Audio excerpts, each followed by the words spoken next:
오늘 말씀은 고린도전서 4장 9절에서 13절까지 세상의 구경거리가 된 자들이란 제목으로 말씀을 나누겠습니다. 먼저 본문을 읽어드리겠습니다. 내가 생각하건대 하나님이 사도인 우리를 죽이기로 작정된 자같이 끄트머리에 두셨음에 우리는 세계 곧 천사와 사람에게 구경거리가 되었노라. 우리는 그리스도 때문에 어리석으나 너희는 그리스도 안에서 지혜롭고 우리는 약하나 너희는 강하고 너희는 존귀하나 우리는 비천하여 바로 이 시각까지 우리가 줄이고 목마르며 헐벗고 매맞으며 정처가 없고 또 수고하여 시친히 손으로 일을 하며 모욕을 당한 즉 축복하고 박해를 받은 즉 참고 비방을 받은 즉 권면하니 우리가 지금까지 세상의 더러운 것과 만물의 찌꺼기같이 되었도다. 아멘. 세상의 구경거리가 된 자들이란 제목으로 말씀을 나누겠습니다. 오늘 말씀도 예수님의 지체인 하늘에 속한 자인 하나님의 아들들 그리고 땅에 속한 자인 하나님의 종들에 대하여 이 사도 바울은 말씀을 이어가고 있습니다. 하나님께서 하나님의 아들들을 어떻게 대우하시는지 눈여겨볼 필요가 있습니다. 이 말씀을 듣는 사람들, 우리가 자기 자신을 하나님의 자녀들, 하나님의 아들들이라고 여기는 자들은 이 말씀을 눈여겨보아야 할 것입니다. 우리가 사람의 시각에서 보면, 사람의 생각을 슬쩍 해보면 아버지는 아들을 끔찍하게 사랑합니다. 육신의 아버지, 육신의 자녀들을 끔찍하게 사랑하여 내가 고생을 할 중 이 나의 자녀들은 고생을 시키지 않을 것이다. 이렇게 육신의 아버지는 생각하지만 영의 아버지, 하나님 아버지는 전혀 다르다는 사실을 우리가 이 말씀을 통해서 접하게 됩니다. 하나님 아버지께서 바울과 같은 자들, 즉 사도들, 하나님에 의해서 보내심을 받은 자들로 부르셨다면, 놀라운 직분을 가진 자들로 부르셨다면 그들은 어떤 생각을 가지겠습니까? 잔뜩 기대에 부풀어서 희망찬 미래에 대한 기대만을 가질지도 모르겠습니다. 그런데 성경에서 말하는 그림은 우리의 예상과는 전혀 다릅니다. 하나님께서 바울과 같은 자들을 사도들로 불러서 희망찬 미래가 아니라 죽이기로 작정한 자들처럼 그렇게 여기고 대우했다는 것입니다. 우리는 이 말씀을 보고 놀라지 않을 수 없을 것입니다. 그러나 우리 안에 믿음이 들어간다면, 우리가 하나님의 말씀을 깨닫고 간다면 이 말씀을 이해할 것입니다. 여기서 말하는 우리, 하나님이 사도인 우리를 할 때 이 우리가 사도 바울만, 또 사도 바울과 같은 그런 사도들, 2000년 전에 그 사람들에게만 해당되는 말씀이 아니라 이 말씀을 듣는 지금 시대에 하나님의 아들들, 하나님의 자녀들도 포함하고 있음을 우리는 깨달아야 합니다. 하나님께서 우리들을 하나님의 자녀로, 하나님의 아들들로 부르셨는데 부르신 이유가 죽이기로 작정한 것처럼 부르셨다라고 하면 얼마나 충격이겠습니까? 그럼 왜 하나님께서 존귀한 직분인 하나님의 아들들 또는 이 사도들로 부르셨는데 왜 끔찍하게 자기의 원수를 대하는 것도 아니고 하나님께서 사랑하시는 자들을 죽이기로 작정한 자들처럼 이렇게 대우하시고 이렇게 부르셨을까요? 예수님도 화목 제물입니다. 예수님이 화목 제물로 이 땅에 오셨습니다. 죽기 위해서 오셨다라고 하는 것입니다. 성물은 그 바쳐지는 자를 위해서 죽어지는 성물입니다. 예수님이 화목 제물이라면 예수님의 지체들도 동일하게 화목 제물입니다. 죽임을 당하기 위해서 바쳐진 것이라는 것입니다. 어떤 나의 육의 목숨이 죽는 것이 아니라 나의 육이 죽고 영을 살려야 되기 때문에 나의 겉사람은 죽고 나의 속사람이 살아야 되기 때문에 하나님께서 우리를, 사도와 같은 우리들을 죽이기로 작정한 자처럼 했다라고 하는 것을 우리가 기억해야 됩니다. 하나님께서 우리들을 사도와 같은 하나님의 아들들로 부르신 시점이 언제인가 보니 마지막이라는 것입니다. 마지막. 하나님이 사도인 우리를 죽이기로 작정한 자 같이 미말에 어떤 이 원형 경기장에 마지막에 등장하는, 죽음을 당할 수밖에 없는 그런 자, 원형 경기장에 등장하는 그런 자일 수도 있지만 이 마지막 시대에 등장하는 자, 우리를, 하나님의 사람들을 마지막 시대에 등장하는 화목직책의 사명자로 부르셨다는 이 부르심의 목적이 나와 있습니다. 하나님께서 그의 아들들을, 그의 마지막 시대의 사명자들을 누구에게 등장시키냐면 세상에, 천사들의, 사람들, 그들이 볼 수 있도록 하나의 전시물처럼 마지막에 등장시키셨다는 것입니다. 세상이나 천사들이나 혼의 생명과 같은 사람들은 하나님의 나라가 무엇인지, 하나님의 나라가 언제 임하는지, 하나님의 나라가 어떻게 완성되는지 관심도 없습니다. 전혀 알지도 못합니다. 그들의 관심은 온통 이 땅에 속한 것에만 집중되어 있기 때문입니다. 물론 이 영물인 천사는 좀 다를 수 있지만 하나님의 나라를 알려고 해도 그들은 알 수가 없습니다. 하나님의 나라가 언제 임한지도 알 수가 없습니다. 부활을 그들은 알 수가 없습니다. 그렇다면 하나님께서 이 아들들을 사도들로 부르셔서 자랑스럽게, 위엄있게 세상이나 천사들, 그리고 많은 사람들에게 야, 이 내 아들들을 보아라 하시면서 자랑스럽게 그들로 하여금 이 하나님의 아들들이 나타난 모습을 보고 흠모할 수 있도록 그렇게 보이실 수도 있는데 하나님께서 그 방법을 취하시지 아니하시고 아들들을 죽이기로 작정하신 것처럼 보였다. 이게 얼뜻 이해가 안 갈 수도 있습니다. 그렇지만 이 얼뜻 이해가 안 가는 이 말이 더욱더 분명하게 11절, 12절, 13절의 말씀 가운데서 나와 있습니다. 다시 고린도전서 4장 9절에 죽이기로 작정된 같이, 그러니까 우리를 화목제의 성물로 드려진 자처럼 이 마지막 때의 사명을 감당하기 위해서 세계와 천사와 사람들에게 구경거리가 된 자들은 저주받은 자들이 아닙니다. 저주받은 자들이 아니라 하나님의 성령을 받은 자들, 그리스도의 할례를 받은 자들, 성령의 세례를 받은 하나님의 아들들이 바로 세상의 구경거리가 된 자들임을 이 말씀을 통해서 우리가 확인해 볼 수가 있습니다.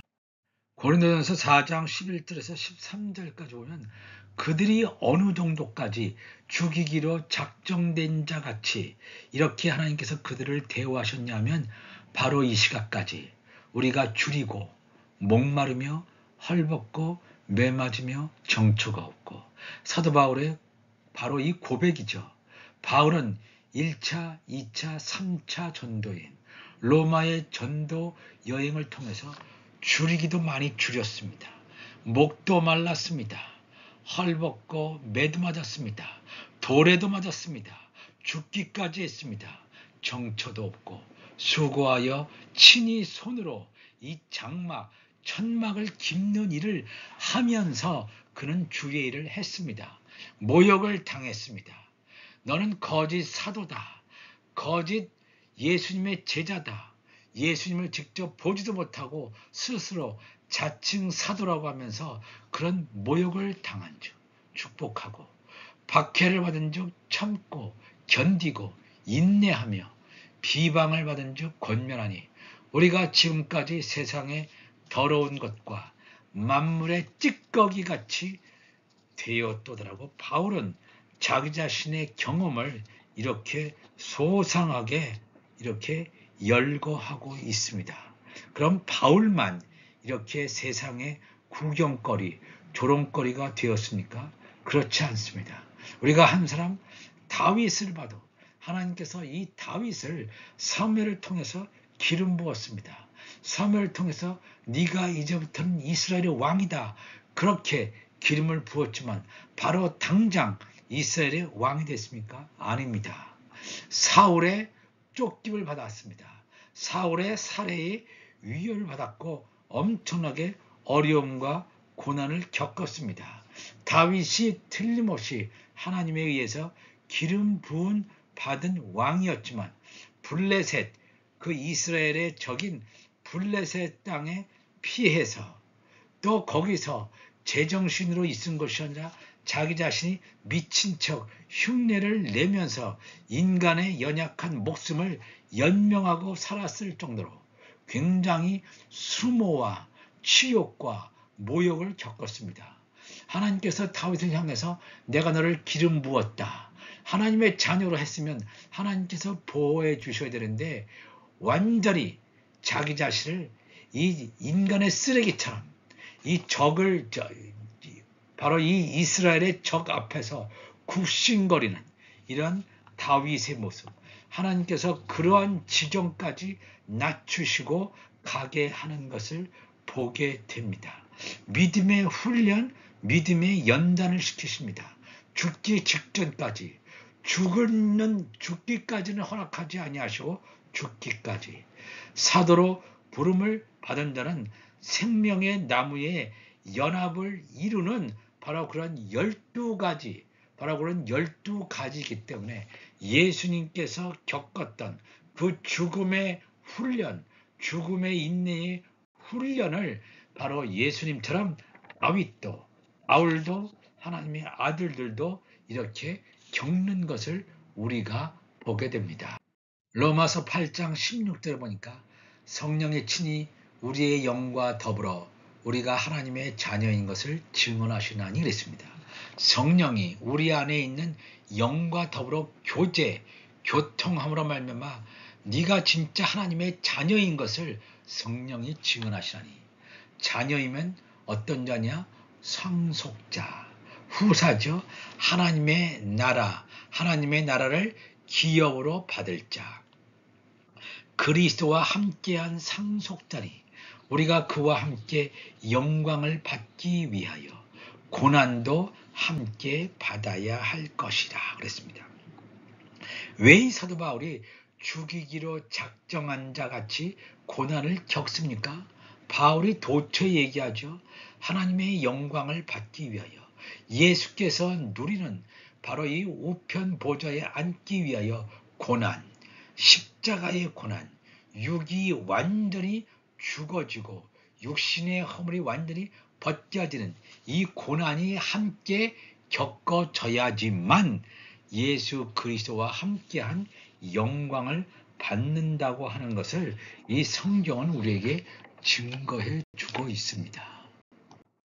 고린도전서 4장 10절 보니까 우리는 그리스도 때문에 어리석으나 너희는 그리스도 안에서 지혜롭고 우리는 약하나 너희는 강하고 너희는 존귀하나 우리는 비틀하다 그랬습니다. 참 이상하지 않습니까? 하나님의 성령을 받은, 성령 세례를 받은 사도 바울, 예수 믿으면 하나님의 능력을 입으면 우리가 강한 사람이 되고 마귀와 싸워서 승리하고 그러면 우리가 강해야 되고 존귀해야 되고 뭔가 지혜로운, 하나님의 지혜가 임해서 지혜로운 그렇게 생각을 해야 되는데 바울은 여기서 거꾸로 역설적으로 얘기합니다. 우리는 그리스도 때문에 어리석으나 세상 사람들이 보기에는 저 그리스도 믿는 사람들 참 한심하다, 어리석다고 얘기합니다. 왜냐? 세상 사람들이 보기에는 뭐예요? 그들은 하나님의 지혜는 가지고 있는지 세상 사람은 알지 못합니다. 그러나 세상의 관점으로, 세상으로 기준으로 봤을 때는 어리석습니다. 바로 이 노아와 같이 산 꼭대기에다가 큰 배를 짓습니다. 해안가에다가 배를 지어야 되는데 세상의 기준으로는 해안가에다가 배를 짓는 것이 그들의 기준이라면 하나님의 기준은 이 산 꼭대기에다가 바로 배를 짓는 것입니다. 왜 이 땅에 홍수가 내릴 것을 노아는 알았기 때문에 그렇습니다. 그리스도 때문에 어리석으나 너희는 그리스도 안에서 지혜롭고 너희들이 그리스도 안에서 지혜롭다고 생각합니다. 그들은 하나님의 창세전에 감추인 하나님 나라의 비밀도 알지 못하면서 야 우리가 그리스도 안에서 지혜롭다. 우리가 세상적으로 뭔가 강하구나. 능력이 있구나. 이렇게 여깁니다. 그러나 바울은 우리는 약하다 그랬습니다. 완전히 육신이 죽었습니다. 예수 그리스도와 함께 십자가에 못 박혔습니다. 내가 예수를 믿기 전에는 예수님을 조금 알았을 때는 내가 모든 것을 할 수 있다. 내가 이것도 하고 저것도 하고 나는 능력이 많다. 이렇게 스스로 자기 자신을 자랑했지만 이제는 예수와 함께 십자가에 못 박힌 그리스도의 할례의 과정을 겪어보니까 나는 한없이 약한가요? 나는 아무것도 할 수 없는가요? 나는 할 수 없지만 그리스도는 한다는 것입니다. 우리는 약하나 너희는 강하고 아직 이들은 뭐예요? 성령 세례를 경험하지 못했습니다. 그리스도의 할례를 경험하지 못했어요. 아 나는 지혜롭다. 나는 강하구나. 난 능력이 많구나. 그래서 내가 모든 것을 할 수 있는 자처럼 움직이는 자들. 이런 자들은 성숙한 자, 장성한 자가 아니죠. 장성한 자가 아니고 이 유약한 자, 어린아이들 또는 이 혼의 생명들은 내가 지혜롭고 내가 강하고 내가 존귀한 것처럼 느낍니다. 그러나 바울과 같이 삶을 통해서 육신의 허물이 벗겨지고 육이 죽어지고 또 십자가에 못 박아지고 할 때 나는 약하고 나는 뭐예요? 어리석습니다. 그래서 내가 어리석기 때문에 나의 지혜를 의지하지 않습니다. 나는 나의 지혜를 의지하지 않고 이 모든 것을 다 버려버리고 하나님의 지혜를 철저히 의지하고 나는 비천합니다. 하나님이 죽이기로 작정하신 것처럼 이렇게 비천합니다. 왜 이렇게 하실까? 나의 연약함을 통해서 바로 그때 하나님께서 하시기 때문에 그렇습니다. 고린도후서 4장 10절에 우리가 항상 예수의 죽음을 몸에 짊어지면 예수의 생명이 또한 우리 몸에 나타나게 하려 함이라. 우리 살아있는 자가 항상 예수를 위하여 죽음에 넘겨지면 예수의 생명이 또한 우리 죽을 육체에 나타나게 하려 함이라. 그런즉 사망은 우리 안에서 역사하고 생명은 너희 안에서 역사하느니라. 이 바울의 말을 우리가 잘 알아야 됩니다. 예수 죽음 내 죽음이에요. 내가 죽지 않고 부활이 됩니까? 절대로 부활되지 않습니까? 부활되지 않습니다. 예수의 죽음을 내 몸에 짊어지면 예수의 생명이 우리의 몸에서 새롭게 생겨서 약동하기 때문입니다. 우리 살아있는 자가 항상 예수를 위하여 우린 죽음에 넘겨져야 돼요. 나를 죽음에 넘겨야 돼요. 예수 그리스도와 함께 십자가에 계속해서 나의 정과 욕심을 십자가에 못 박고 또 못 박고 겉사람이 육이 완전히 나타나지 않도록 완전히 넘겨지면 예수의 생명이 내 안에서 역사합니다. 생명의 역사, 부활의 역사 나타난 줄 분명히 믿습니다. 내 안에서 사망이 역사하지 않으면 내 안에서 또는 다른 사람을 통해서 우리의 말씀이 증거될 때 생명의 역사가 나타나지 않습니다. 하나님 내 안에 사망의 역사를 통해서 내 육이 죽고 영이 삶으로 말미암아 너희 안에서 복음을 듣는 자 안에서 생명의 역사가 이루어지게 하여 주옵소서.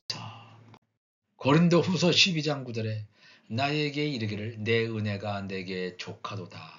이는 내 능력이 약한 데서 온전하여 짐이라 하신지라. 그러므로 도리어 크게 기뻐함으로 나의 여러 약한 것들에 대하여 자랑하리니 이는 그리스도의 능력이 내게 머물게 하려 함이라. 그러므로 내가 그리스도를 위하여 약한 것들과 능욕과 궁핍과 박해와 곤고를 기뻐하니 이는 내가 약한 그때의 강함이라. 이 약하다고 해서 하나님의 기쁨이 없는 게 아니에요. 하나님의 기쁨과 하나님의 평강은 더욱더 강하게 나타납니다. 능욕이 오고 궁핍이 오고 박해가 온다 할지라도 좌절하거나 낭망이 오는 것이 아니라 우리 안에 하나님께서 주시는 평강이도 충만히 임하고 하나님께서 주시는 말로 다 할 수 없는 기쁨이 우리를 완전히 장악하는 줄로 믿습니다. 그러나 나의 자랑은 더 이상 하지 않습니다. 나는 약합니다. 내 능력이 약한 데서 온전하여 짐이라. 내가 죽을 때 내 안에서 하나님의 역사가 온전히 드러나는 줄로 믿습니다. 하나님의 역사가 온전히 왕성하게 이루어지는 줄로 믿습니다.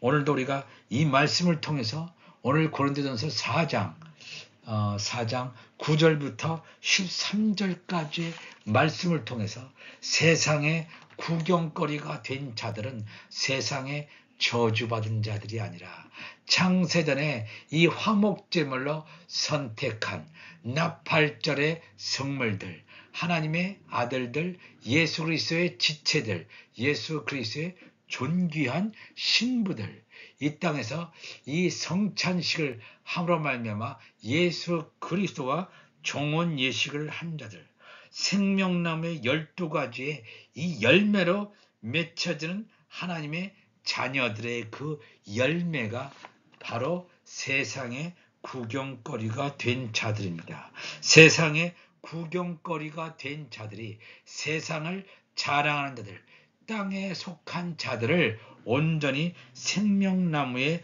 12가지의 잎사귀로 접목시킬 수 있는 놀라운 능력이 있는 자들임을 성경은 우리에게 증거해 주고 있습니다. 다 같이 기도하시겠습니다. 하나님 아버지 감사합니다. 오늘도 세상에 구경거리가 된 자들이란 제목으로 말씀을 나누었습니다. 세상의 기준으로 볼 때는 어리석게 보이고 연약해 보이고 한없이 아무것도 아닌 자처럼 보여지지만 하나님 나라의 완성을 향해서 말씀의 완성을 향해서 이 마지막 때에 예수 그리스도의 존귀한 신부로 공중 혼인자체에 들림받게 되는 하나님의 성전으로 세워지는 자들임을 우리는 믿어 의심치 않습니다. 이 말씀이 우리의 영 속에 온전히 들어가게 도와주시고 살과 뼈로 이미 초실절에 첫 이삭 한 단으로 하나님의 나라에 가 있는 놀라운 하나님의 역사를 날마다 채워는 우리 모두가 되게 하여 주옵소서. 감사하며 거룩하신 예수님의 이름으로 기도합나이다. 아멘.